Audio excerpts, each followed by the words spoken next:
Oh, ito po bang mga babae taga Viva Max? Alam niyo po, Parang medyo leading question eh. Objection, Your Honor eh. Leading question. Hindi, kaya lang naman. Hindi ko po alam kung sila ay Viva Max or ano, pero may mga nagsasabi po na gano'n. Pero, at may nagpapakil. Pero, sabi ko, we have to protect po yung personality.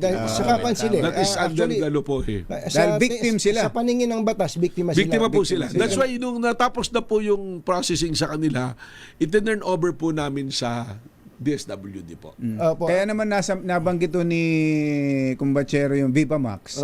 Dahil nga sa narinig namin, itong si Congressman Jing Paras Ay, parang nasa business din dyan sa Viva Max sa pagpuproduce ng mga sexy films. Pagpuproduce lang po ba o paggawa ng pelikula? bakit aktor na rin ba si Congressman? Hindi.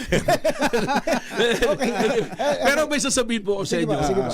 Yung pong listahan, may phone book yan eh, telepono. Wala po kayong dalawa ron. Yun lang po. Mabuti na lang.